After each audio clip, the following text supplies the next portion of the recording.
Babe, President wa Amerika. Babe, Shombano. Babe.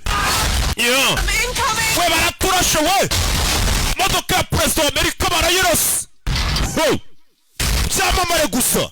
Hey, to kick off. Ushobora kuba wibaza ngo bano ni bandi. Introduce who's who. Reka bakubwire ngo uyu ninde. Babe. Prime Minister. Uyu ni Prime Minister w'Ubwongereza. Clark.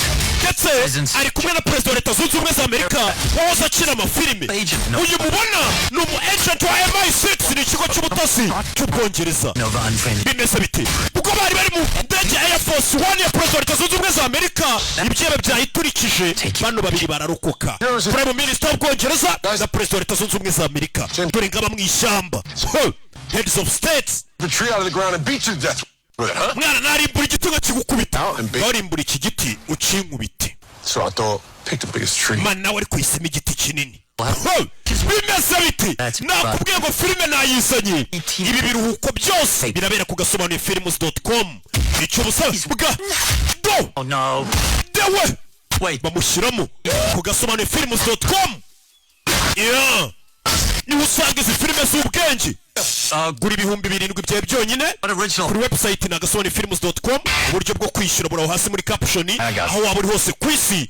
Urebe zino filime nshyashya zose zasohotse kuri ya website imwe. Ugiye muri gukandika agasobanuyefilms.com cyangwa ukareba iyo nimero iri muri caption ukatwandikira WhatsApp. Twakuyobora neza kugira ngo utarebera filime mu bamamyi ugasanga bari kukwiba. Bakomeje kwiba amafaranga y'abantu benshi. Iyi nayo ni ku gasobanuyefilms.com. Good. Cue the music.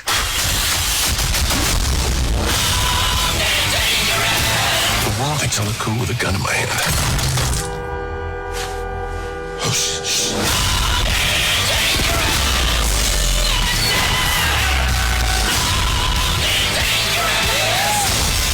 I got this.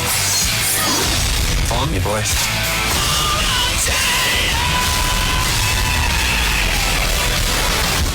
How are you alive? I just kept calm and carried on. Heads of State. Catch us only on Prime on July 7th. Ah, come on!